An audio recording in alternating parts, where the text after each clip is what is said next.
कैसे हैं आप सब मेरी प्यारी प्यारी YouTube family. Welcome back to my channel. और आज का ब्लॉग है गोवर्धन भगवान की पूजा वाले दिन का। सॉरी मैं इतना देर से इस वाले ब्लॉग को डाल रही हूँ। एक्चुअली घर पे जो गेस्ट आए हुए थे, दीदी वगैरह आई हुई थी, वो सब गई। उसके बाद मेरी तबीयत थोड़ा बिगड़ गई थी। घर में काम बहुत सारे थे, जैसे फैलारा सा हो जाता है ना घर के अंदर, वो सब सेट किया। कुछ काम ऐसे होते हैं जो गेस्ट जाने के बाद फिर समेटना होता है ना घर, उसमें भी समय लग गया। कुछ मेरी तबीयत ठीक नहीं थी तो मैं ना ब्लॉग शूट तो किए थे, बट मैं नेक्स्ट डे ना डाल नहीं पाई। बहुत ज़्यादा बिजी शेड्यूल रहा मेरा त्यौहार पर, तो बहुत ज़्यादा थकान भी हो गई थी। बट आज मैं आपको इस वाले ब्लॉग को ना दिखा रही हूँ। और कल यानी कि इसके नेक्स्ट डे भैया दूज वाला ब्लॉग आउट होगा चैनल पर, तो दोनों ब्लॉग्स को ज़रूर देखना। पसंद आए तो लाइक करना, शेयर कर देना। और अगर आप चैनल पे पहली बार आए हो तो मेरे चैनल को सब्सक्राइब ज़रूर करना, और पास में जो बेल आइकन का बटन है उसे दबाकर ऑल पे प्रेस ज़रूर कर देना। तो ये है गोवर्धन की पूजा वाले दिन का ब्लॉग। जैसा कि मैंने आपको बताया था कि हमारे यहाँ पर ना जो ताऊ जी वाले भैया हैं, उनके बेटा हुआ है यानी कि देवर के, तो दोहल्लर त्यौहार चल रहे हैं। अगर आपके यहाँ पर भी दोहल्लर त्यौहार होते हैं तो आपको पता होगा। तो ना 2 गोवर्धन रखे जाते हैं। तो 2 गोवर्धन में हम क्या करते हैं कि इस तरीके से बना के ना, और दूसरे वाले गोवर्धन का मुँह ऊपर ही बना देते हैं। बहुत सारे लोगों के यहाँ पर ना 2 बराबर बराबर कान्हा जी बनते हैं इस तरीके के गोबर के, लेकिन हमारे यहाँ पर तो ऐसे ही बनता है, एक के ऊपर एक इस तरीके से बना दिया जाता है। तो ऐसे ही बना लेते हैं। तो मैं और मेरी देवरानी रख रहे थे गोवर्धन गोबर से। हमारे यहाँ पर ना इस बार बहुत देर हो गई गोवर्धन रखने में, वरना गोबर ना सुबह ही आ जाता है। तो हम लोग 3-4 बजे करीब गोवर्धन बनाने के लिए बैठ जाते हैं। बट इस बार तो गोबर ही नहीं मिला। शाम को 5 बजे पापा जी गोबर लेकर आए, मेरे ससुर जी। तब मैंने और निधि ने गोवर्धन बनाना शुरू करा। तो काफ़ी देर हो गई थी, शाम हो गई थी, 6 बजे करीब हम लोग बैठे थे, और लगभग 7:15 7:30 तक कंप्लीट हो गया था। और इस बार ना हनु नहीं था, वो अपनी छोटी वाली बुआ जी के घर पे चला गया था, तो उसको बहुत ज़्यादा मिस किया हमने। पिछली बार जब हमने गोवर्धन बनाया था तो हनु ने बहुत मदद की थी, बहुत जल्दी बन गया था। मैंने, हनु ने और मेरी देवरानी तीनों ने मिलके बनाया था, तो बहुत जल्दी बन गया था। वो खील से डेकोरेशन बहुत अच्छी करता है, तो हमने वो काम उसको ही दे दिया था। तो हम लोग ये बना रहे थे और वो खील से डेकोरेट कर रहा था, तो हमारा काम बहुत जल्दी हो गया था। और पिछली बार की जो वीडियो शूट थी ना, वो भी मेरी हनु ने ही कर दी थी। अगर आपने पिछली बार वाला ब्लॉग नहीं देखा हो तो चैनल पर जाके पीछे देख लेना, इससे पिछले वाले साल की गोवर्धन पूजा कैसी हुई थी। तो इस बार मेरे पास शूटिंग करने के लिए भी कोई नहीं था, और मैं ऊपर से ना अपना स्टैंड लाना भी भूल गई थी। जैसे तैसे पतिदेव को मनाया और उनसे थोड़ी सी ना शूटिंग करवाई कि प्लीज़ आप 1-2 मिनट का शूट कर दो, वरना फिर वो भी चले गए। उनको तो वैसे भी ना शूटिंग ना करना पसंद है, ना करवाना पसंद है, ना वो किसी ब्लॉग में आना चाहते हैं। तो बड़ी मुश्किल से मुझे उनको मनाना पड़ता है, तो थोड़ा सा उन्होंने शूट कर दिया था। बाकी फिर मैं ऊपर जाके छोटा वाला स्टैंड लेकर आई, उसको रख कर तब थोड़ी सी वीडियो बनाई। और बिज़ी इतना ज़्यादा थी, थकान बहुत ज़्यादा हो रही थी, मन ही नहीं कर रहा था मेरा ब्लॉग शूट करने का। बट फिर भी क्योंकि फेस्टिवल सीज़न है तो इसीलिए फिर मैंने ब्लॉग शूट किया है। और मुझे बड़ा मज़ा आता है गोवर्धन भगवान को बनाने में। बहुत बहुत ही ज़्यादा आनंद आता है, कुछ ही क्रिएटिव सा हो जाता है, तो दिमाग बहुत ज़्यादा रिलैक्स हो जाता है इससे। तो मैं और देवरानी मिलके ही बना रहे थे। पहले सासू माँ बनाती थी, फिर मैं उनके साथ बनाने लगी, और अब उनकी तबीयत ठीक नहीं रहती तो मैं और देवरानी ही मिलके बना लेते हैं। बहुत सारे लोगों के यहाँ पर ना आंगन में रखा जाता है अंदर, लेकिन अब जो जिस टाइप के ना घर चल रहे हैं उसमें आंगन इस तरीके का होता नहीं है कि ना गोबर से पोता जाए, पत्थर पे निशान पड़ने का डर रहता है। तो इसलिए बाहर जहाँ पे हमारी कार खड़ी होती है ना, वहाँ पर कार निकाल के बाहर रख दी थी, वहीं पर गोवर्धन बना लिया था। क्योंकि फिर ये सुबह उठता है और धुलाई भी होती है, और अंदर फिर सब लोग चलते हैं, तो फिर डर लगता है कि कोई इस पे चढ़ ना जाए। तो इसीलिए फिर हम बाहर ही बनाते हैं। और मैं शूटिंग भी करती जा रही थी साथ साथ स्टैंड लगा के। मैंने साइड में छोटा वाला स्टैंड रख दिया था, और सासू माँ बताती जा रही थी हमको, वो उधर जीने के पास बैठी हुई हैं, और वो हमको इंस्ट्रक्शन दे रही थी कि ये जो गोवर्धन बनता है ना, इसकी बाउंड्री में ना अंदर की तरफ कुछ खिलौने वगैरह भी बनते हैं, जो कि बहुत पुराने टाइम से चले आ रहे हैं। जैसे जब राजा महाराजाओं के टाइम पर ये बनता होगा, तो ढाल, तलवार और रोटी बनाती हुई औरत और गुजरिया, गाय के बच्चे, पता नहीं बहुत सारी चीज़ें बनती हैं, सूरज, चंदा, सतिया, आप कुछ भी बना सकते हो इसके अंदर।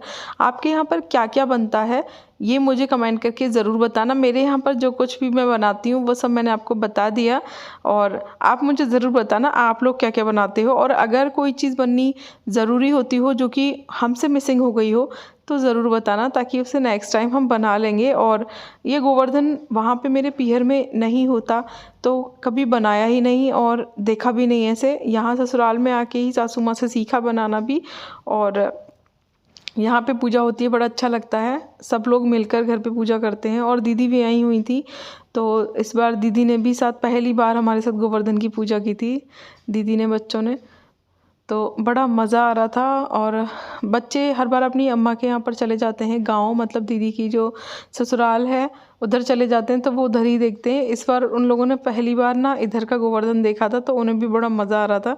तो अभी तो बच्चे वहीं पर थे, थोड़ी देर में आ गए थे, मतलब जब हम लोग ये बना चुके थे उसके बाद सारे के सारे बच्चे आए थे। और अनु ने मुझसे बोला कि मम्मी इस बार आपने मेरे पीछे ही गोवर्धन बना लिया। मैंने कहा बेटा आप चले गए, हमने भी आपको बहुत ज़्यादा मिस किया, क्योंकि आप भी मदद करा देते हो और जल्दी बन जाता है। तो उसने कहा कि नहीं मम्मी मुझे भी बनवाना था। मैंने कहा कोई बात नहीं बेटे, नेक्स्ट टाइम बनवाना। तो यही है बस। और त्योहार की स्कूल की छुट्टियां होती हैं और हम लोग सोचते हैं कि चलो बच्चों की छुट्टियां हो गई तो थोड़ा सा रिलैक्स करेंगे, बट ये जो फेस्टिवल सीज़न होता है ना, इस पे और भी ज़्यादा काम का शेड्यूल बढ़ जाता है। हम लोग सोचते हैं कि थोड़ा सा ना रिलैक्स करेंगे, लेकिन जैसे ही फेस्टिवल सीज़न ख़त्म होता है, घर की साफ़ सफाई की इतनी सारी थकावट होती है और त्योहार की भी फिर थकावट हो जाती है। घर पे गेस्ट आते हैं, सब इतने सारे, इतनी भागा दौड़ी, जिम्मेदारी बढ़ जाती है। और नेक्स्ट जब हम सोचते हैं कि अच्छे से सोएंगे तो नेक्स्ट बच्चों के स्कूल खुल जाते हैं, तो जो नींद मतलब नॉर्मल डेज़ में भी पूरी नहीं हो रही होती और हम सोचते हैं कि चलो छुट्टियों में सो लेंगे, तो वो और भी ज़्यादा बिगड़ जाती है। तो इतनी थकान सी हो गई है बॉडी के अंदर, मेरी भी, तो थोड़ी तबीयत, और वैसे भी ना मौसम चेंज हो रहा है ये ठंडा वाला, तो बॉडी में थोड़ी सी सुस्ती, और ये लगता है कि ना थोड़ी देर काम करके अब आराम कर लो, रजाई के अंदर घुस जाओ। हमारे यहाँ पर मौसम काफ़ी ज़्यादा ठंडा हो गया है। आप सब लोगों के यहाँ पर मौसम कैसा है ये भी बताना। मतलब दोस्त तक तो स्वेटर नहीं पहना था, ऐसे सुबह शाम पहन रहे थे, बट अब तो डेली में स्वेटर्स निकाल लिए हैं क्योंकि काफ़ी ठंडा मौसम है। बच्चों को भी सुबह सुबह स्वेटर पहना कर ही भेजा जा रहा है स्कूल। आप लोगों के यहाँ पर कैसा मौसम है और आप लोगों ने स्वेटर पहनना शुरू किया कि नहीं किया ये बताना। और सासू माँ इंस्ट्रक्शंस दे रही थी कि ये रह गया वो रह गया। हम लोगों ने कुछ मेन चीज़ें बना ली थी, बट हम लोग भी ना बना के भूल जाते हैं। और आजकल तो गोवर्धन बहुत ही अच्छी तरीके से रखा जाने लगा है। मतलब जैसे पहले तो ये सिंपल तरीके से ऐसे ही रखा जाता था, अब जैसे हम तो खील से सजा देते हैं, वरना खील से भी नहीं सजता था, बस यूँ ही रख देते थे और पूजा हो जाती थी। लेकिन आजकल ना हर कोई अपने घर में गुलाल से, फूलों से, और तो और एक्सेसरीज़ जो होती हैं, मतलब ईयरिंग्स और नेकलेस, मोतियाँ, पता नहीं क्या क्या चीज़ें, कपड़े भी बनाते हैं तो गोवर्धन भगवान को तो बहुत अच्छे से ना सजाते हैं सब लोग गोवर्धन भगवान को। बट मेरा मन नहीं करता इतने अच्छे से सजाने का, क्योंकि नेक्स्ट डे तो फिर उनको हटाना ही होता है, तो इतनी ज़रा सी देर के लिए उनको तैयार करो और फिर हटा दो, तो ऐसे मतलब कोई फ़ायदा नहीं है ना। तो मेरा मन नहीं करता ये, मतलब मुझे लगता है कि ना पहले इतने मन से उनको तैयार करें, सब अच्छे से सजाएं और फिर अगले दिन ख़राब कर दें, मतलब बिगाड़ दें सब। तो मेरा मन नहीं करता इतने अच्छे से सजाने का। मुझे लगता है कि ठीक है, ये नॉर्मल ही ठीक है। और फिर ये जो गोवर्धन भगवान जब हम उठाते हैं ना, तो ये जो गोबर होता है इसके उपले बनाकर छत पर सुखा देते हैं, जिससे कि ये गोबर भी वेस्ट नहीं होता। फिर जब नवदुर्गे आते हैं तब उसमें इन्हीं उपलों को जलाकर और हम हवन कर लेते हैं। तो मतलब टोटल रीयूज़ हो जाता है हर चीज़ का। और जब जैसे वो आजकल चल रहा है ना कि फूल, गुलाल और ये सब चीज़ें ऐड करके, तो वो गोबर ख़राब हो जाता है, मतलब वो यूज़ में नहीं आ पाता।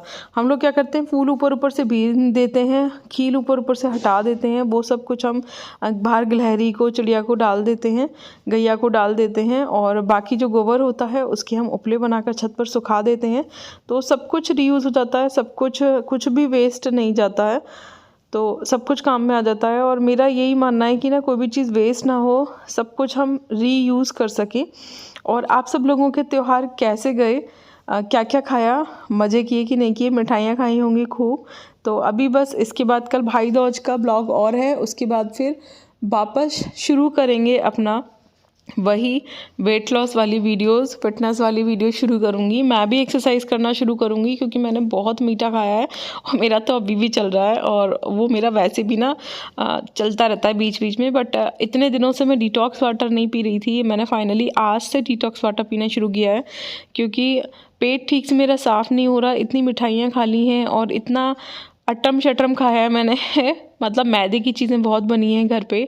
और दौश पे तो मैंने डोसा बनाया था, नीचे टिक्की भी बनाई थी, और दिवाली पे हमने दोनों टाइम छोले भटूरे खा लिए थे, तो मैदा हो गई थी बहुत ज़्यादा। तो ऐसा अटम शटम बहुत ज़्यादा खाया है। उससे पहले भी सफाई वगैरह की थी तो मार्केट से खाना मंगा लिया था, तो बहुत ज़्यादा अटम शटम हो गया था। तो पेट मेरा ऐसा हो गया है कि ठीक से क्लीन नहीं हो रहा। तो अब फाइनली आज से मैंने बॉडी को डिटॉक्स करना शुरू किया है, और अब करेंगे वापस फोकस अपनी बॉडी को डिटॉक्स करने पे। मेरे चेहरे पे ना 2-3 दाने भी निकल आए हैं क्योंकि बॉडी डिटॉक्स नहीं हो पा रही थी, मैं ऐसा कुछ खा ही नहीं रही थी। और मैंने सैलेड भी बहुत कम खाया है इन मतलब पिछले कुछ दिनों में, क्योंकि जैसे मैं डेली प्रॉपर खाना खाती हूँ कि पहले सैलेड खाती हूँ, हर चीज़ के साथ फ्रूट्स भी खाती हूँ, बट पिछले कुछ दिनों से ना खाने पीने पे ध्यान ही नहीं चल रहा था। पहले घर की सफाई पे ध्यान था, हालांकि सफाई तो डेली भी अच्छे से करती हूँ, बट जो ये दिवाली से पहले वाली सफाई होती है ना, बिल्कुल एक एक चीज़ को चमकाने वाली, ये डेली बेसिस पे नहीं हो पाती। तो इसीलिए उसमें भी काफ़ी सारा समय गया। फिर डेकोरेशन की घर की, फिर त्यौहार शुरू हो गया, फिर दौज पे मतलब आना जाना सबका। तो इस पे अपने खाने पीने पे ना जो जैसे मिल गया, जो जैसे सबको बनाया वैसे ही खा लिया। तो वो जो प्रॉपर शेड्यूल होता है ना खाने का कि नहीं ये ऐसे ही खाना है, पहले फ्रूट्स फाइबर खाना है, नहीं वो सब कुछ से नहीं चल पाया मेरा। तो बॉडी बहुत ज़्यादा गड़बड़ हो गई है। तो बस वही फिर गोवर्धन बना के फिर घर पे सब जेंट्स को बुलाकर, क्योंकि जेंट्स की ही मेन होती है ये पूजा, तो सबको बुलाकर पूजा की हम सब लोगों ने अपने अपने पेयर से। उसके बाद ये जो चारों तरफ परिक्रमा लगती है ना गोवर्धन भगवान की, ये लेडीज़ नहीं लगाती, ये जो कुंवारी लड़कियां होती हैं, घर के बच्चे होते हैं और जो जेंट्स होते हैं वही लोग लगाते हैं। और मतलब उन गाना होता है एक पूरा सीक्वेंस में, तो वो चलता है और परिक्रमा ना 7 परिक्रमा लगाते हैं इस तरीके से, जैसे पापा जी आगे चल रहे हैं ना जल डालते हुए इस तरीके से। तो इसे कहते हैं कि 7 परिक्रमा अगर आपने लगा ली तो आपने 7 कोस की जो परिक्रमा होती है ना गोवर्धन पर्वत की, वो आपने पूरी कर ली। तो इसलिए तो 7 परिक्रमा लग रही थी और सब लोग कर रहे थे। ये दीदी के बच्चे भी हैं, आशी और हार्दिक।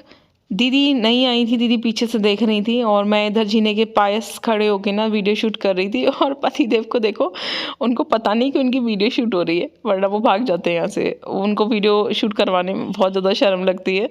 उनको लग रहा था कि हम मतलब मैं ऐसे ही बैठी हूँ, उनको पता नहीं था कि मैं वीडियो शूट कर रही हूँ या उनके सामने ही बैठ। तो मुझे बड़ा मज़ा आ रहा था। मैंने कहा बाद में इनसे मैं लूँगी मज़े की, देखो तुम्हें पता ही नहीं था, तुम्हारी हो गई वीडियो शूट।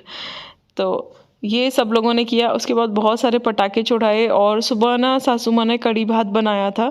और रात को हम लोग पास वाले मंदिर पे भोग लगाते हैं, हलवाई से मतलब प्रसाद बनता है, फिर वो बंटता है अन्नकूट की सब्जी का और पूड़ी का, तो वो वहीं से घर पे प्रसाद आ जाता है हमारे। तो रात को खाना नहीं बनता क्योंकि वहाँ पे भोग लगना होता है, तो वही वाला भोग फिर हम लोग खाते हैं भोग लगाने के बाद। और बड़ा मज़ा आता है मेरे को ये, मतलब हटाने का तो ना मेरा ये भी मन नहीं करता, लेकिन हटाना तो पड़ता है क्योंकि फिर नेक्स्ट सब लोग आने जाने वाले होते हैं तो किसी का पैर ना लगे, इसलिए फिर हम सुबह सुबह भाई दूज वाले दिन गोवर्धन को हटा देते हैं। फिर सब लोगों ने खूब पटाखे छोड़े, बच्चे बहुत मज़े करते हैं आपस में। लेकिन सड़क पे खड़े होकर मैं शूटिंग नहीं कर पाई, मैंने ये शूटिंग ना अंदर से ही की है, वरना सब लोग ऐसे देखने लगते हैं। हमारा अभी जो अलीगढ़ का एरिया है ना और जिधर हम लोग रहते हैं वो इतना ज़्यादा पॉश एरिया नहीं है, तो सब लोग उस तरीके से ना, सबकी मेंटलिटी खुली हुई नहीं है। तो फिर बातें बनती हैं कि अरे मतलब आप वीडियो बनाते हो यूट्यूब पे डालते हो और अरे उनकी बहू तो ये करती है वो करती है। तो इस चक्कर में ना मैं थोड़ा छुप के ही वीडियोस बनाती हूँ, ज़्यादातर वीडियोस रूम के अंदर ही बनाती हूँ, बाहर निकल के ना मैं वीडियोस को थोड़ा कम शूट करती हूँ। अदरवाइज़ बहुत सारी बातें बनती हैं और मैं नहीं चाहती कि मेरी वजह से मतलब यहाँ घर पे किसी को या पतिदेव को या मम्मी पापा को मतलब सास ससुर को मेरे कुछ भी सुनना पड़े। तो मैं ये सब कुछ नहीं चाहती। हाँ, मुझे वीडियो बनाना पसंद है, आप लोगों की मदद भी करना चाहती हूँ, इसीलिए मैं ज़्यादातर वीडियोज़ अपने रूम में ही बैठकर बनाती हूँ। ज़्यादा इधर उधर बाहर की फालतू की चीज़ें दिखाना मुझे भी पसंद नहीं है, और वो तो वैसे भी सबको आजकल इतना मीडिया पे वायरल हो ही रही हैं सब चीज़ें, तो ये सब चीज़ें क्या दिखाना। मैं बस सिंपल से ब्लॉग्स बनाती हूँ, ज़्यादा एडिटिंग भी मुझसे नहीं आती, जैसा आता है बस वैसा ही बनाया। कैसा